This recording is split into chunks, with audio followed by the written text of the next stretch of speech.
Welcome to the podcast, From One Mother of an Addict to Another. This is a space of sharing heartfelt personal experiences, insightful thoughts, and powerful suggestions, which can hopefully assist and offer strength navigating your journey alongside a loved one facing addiction and mental illness. They're making a lot of excuses. You find them withdrawing from friends. Yeah, that's like a sure sign they're going through something. Something's changed.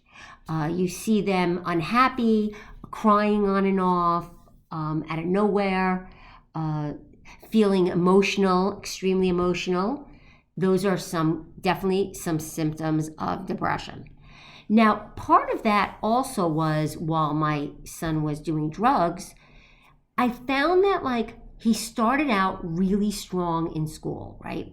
This year started, clean slate. Oh, this is going to be a great year. And then slowly after the first month, it would slowly start going downhill.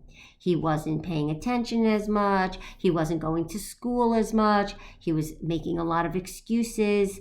And then it would go really deep to the point where everything just flew out the window and he sabotaged himself.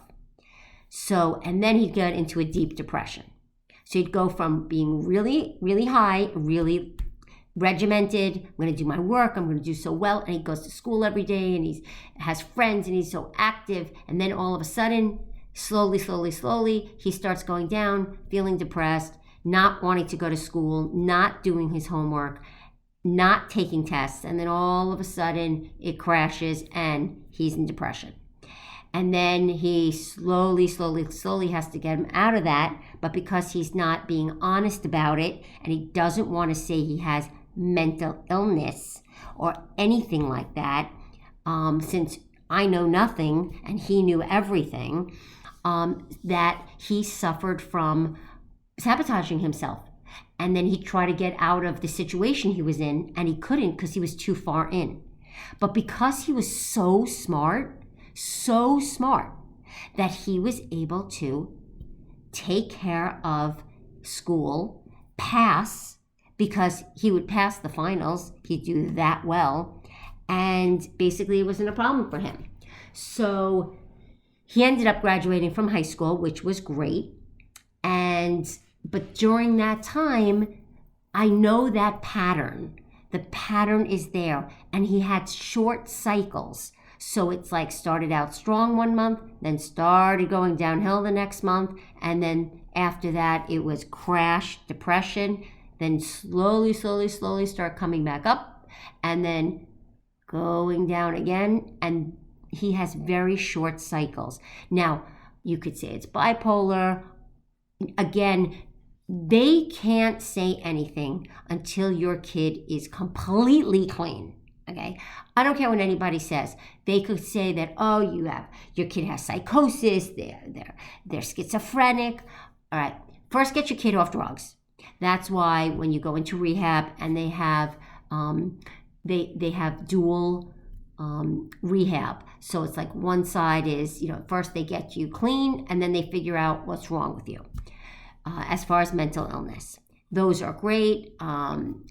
And so when you do get your kid in to a rehab, obviously you'll see a change in them immediately after the 30 days, 60 days, 90 days, which I always say keep them in as long as you can. 30 days is not enough time and they're not coming back to your house. So keep it going for as long as you can in a rehab where you feel like he's safe, where he's being watched, where he's with other people. He has socialization right there. And that helps with depression and all the other things that are on their minds that make them want to go back to being an addict or gambling or eating too much or whatever that addiction is going to be. Plus the street drugs and, of course, trying to stay focused and build their life again. Now, after that depression, if they don't conquer that depression from the beginning when it starts out, and I never realized this till recently, when psychosis first sets in, it can set in after about three years of depression. If a depression isn't addressed, it isn't addressed with drugs or whatever, the doctors or a psychiatrist, a psychologist, or a life coach, whatever it's going to be to help that person get out of depression or work through their depression, it often can lead to psychosis. And it has a better chance of doing that when it's coming off of a long-term depression that hasn't been addressed. Now, it's very important to keep track of things when it comes to your kid and addiction and mental illness.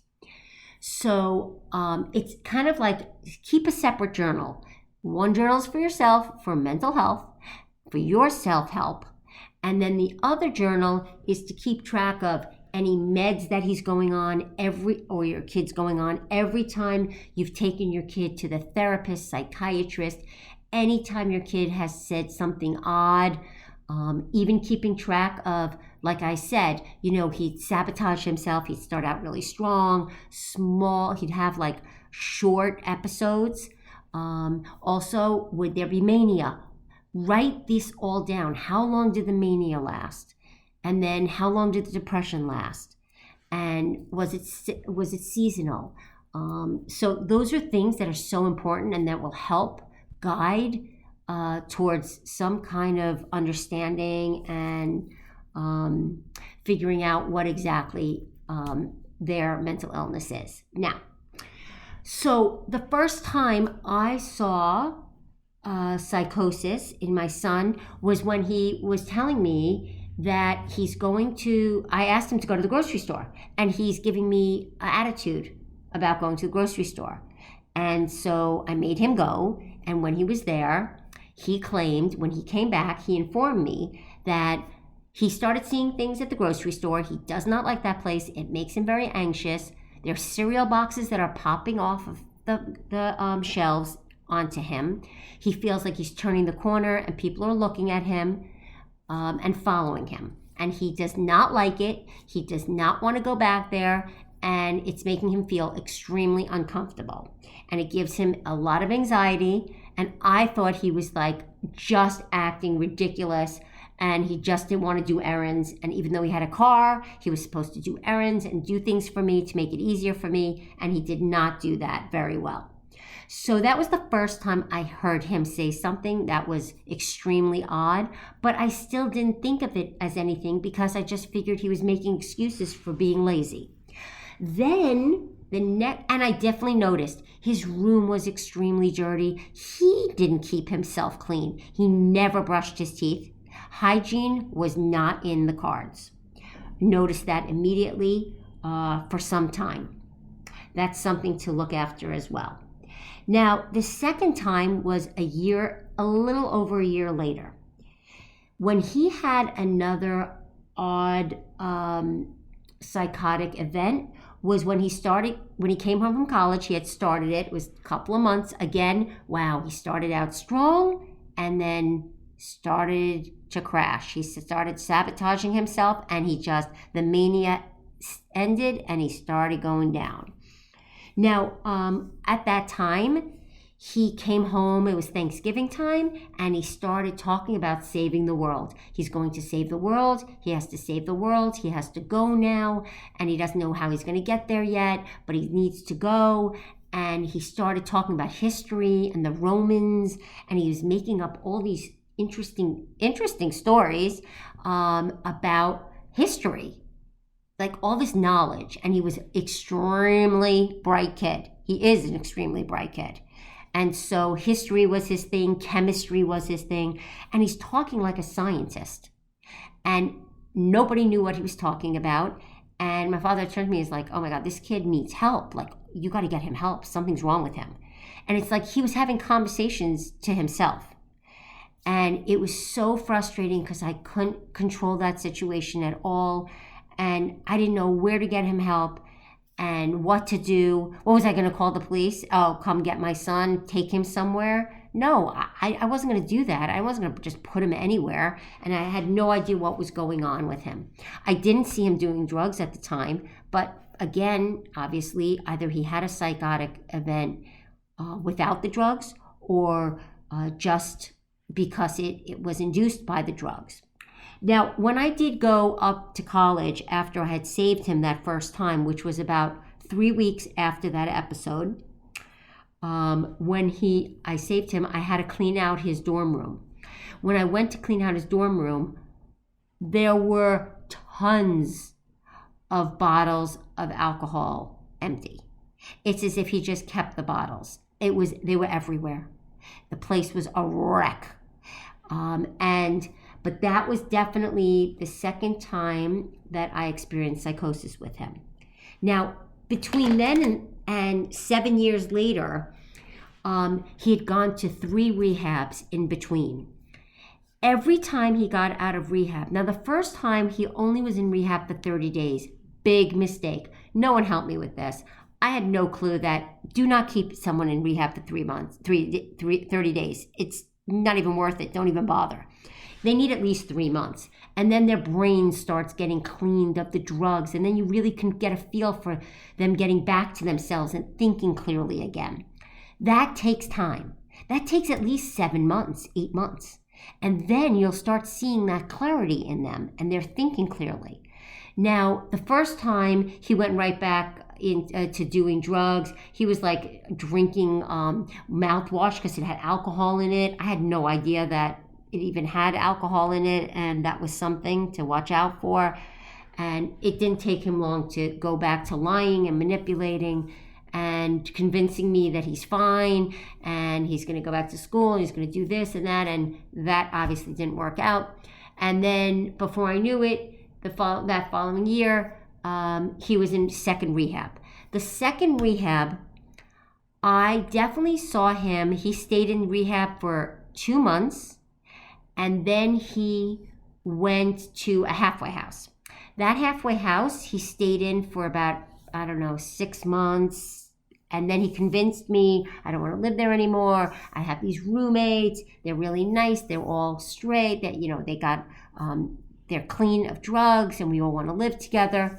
Okay, I let that occur. Now, after that second rehab, he was clear, but he wasn't, because as you can see, and I'm telling you right now, that the fact that I even let him go and live with these other people was not a good idea. It's best for him to stay in the halfway house as long as possible as well, because they test them there with the drugs, and they'll meet other people, but often also the psychological, and they're an outpatient there, so it's just easier for them to get to therapy and group meetings. And so that was definitely something I should have done and kept him in longer.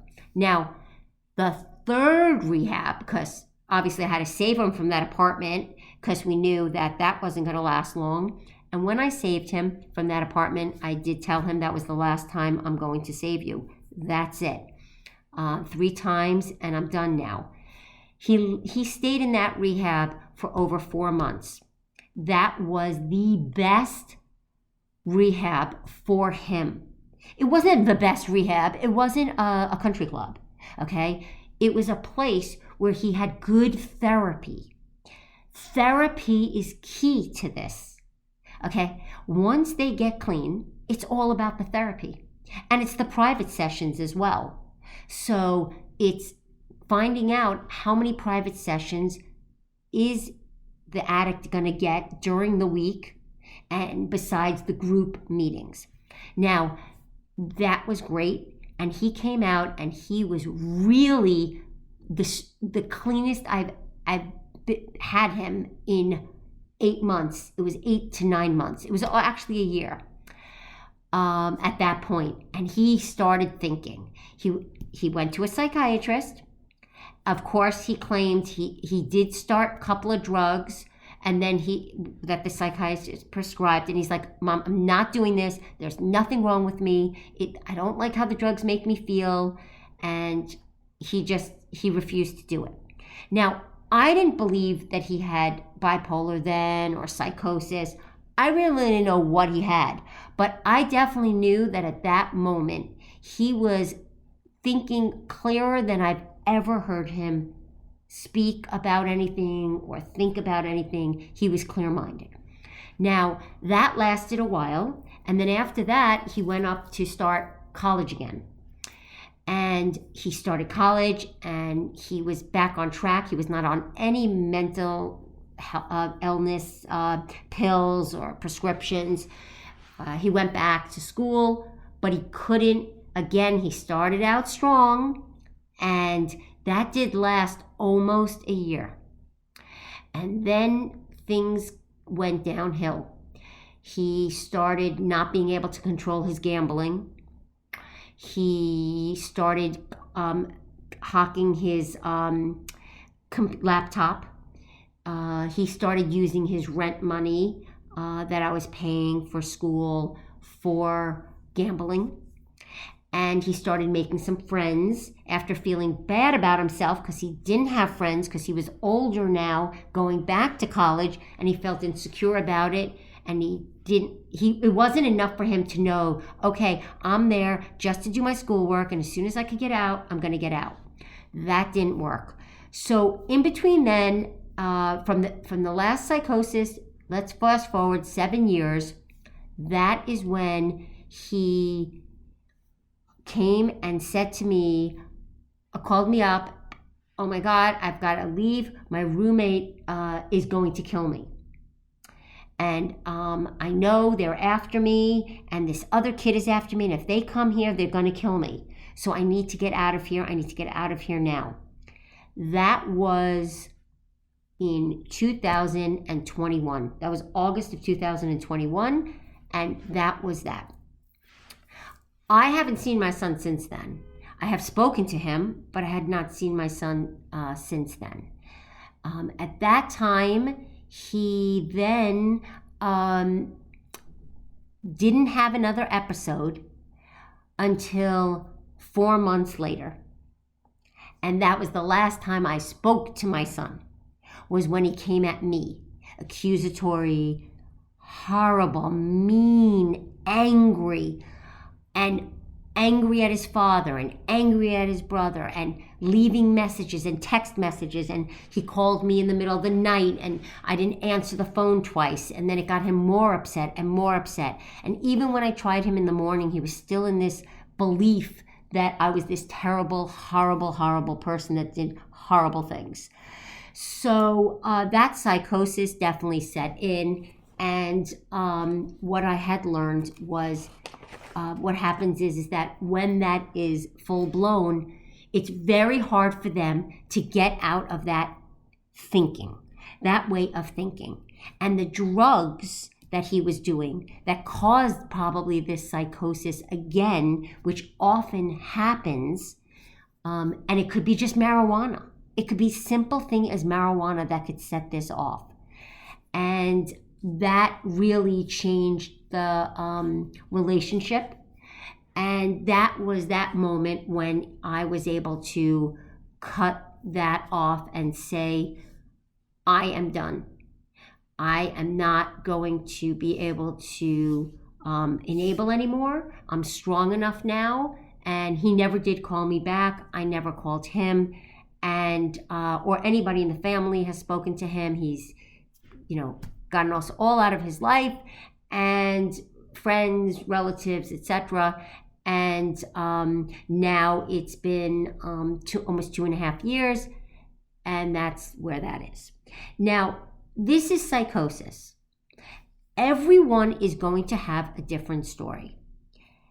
I am telling you, make sure you write down everything in a log, because that log is going to be your safety net forever. And it's going to reiterate to you that you did everything you could, you kept track of it, you tried the best you could, and you cannot solve this. You cannot fix it. But by having all these, the outline of the things that did occur and the actions he took and what the actions you took, it will guide you and help you assist him moving forward someday, somehow. Now, the psychosis going back to the depression before I end this, just remember that they do say if you could jump on depression quick enough, it could stop the psychosis from developing, even if you've had one episode. But once you've gotten into that episode after episode, what happens is that you're most likely to get those episodes again, and they get very strong and they're dangerous because they're convincing themselves of things they're delusional, and they're making up things as if these are things that are happening to them or happened to them, and they believe them. So that causes them to have horrible thoughts about themselves, horrible thoughts about their lives, horrible things that occurred to them, to people around them. And so that's where you don't want to get to. Unfortunately, then it gives them also that reason for hating their family, hating the people they love, and that's the sad part of it. Thanks for tuning in. I trust this episode brought you insight and strength, offering valuable coping strategies. Stay connected with weekly content, plus follow if you enjoyed, and be sure to journal for your own self-care.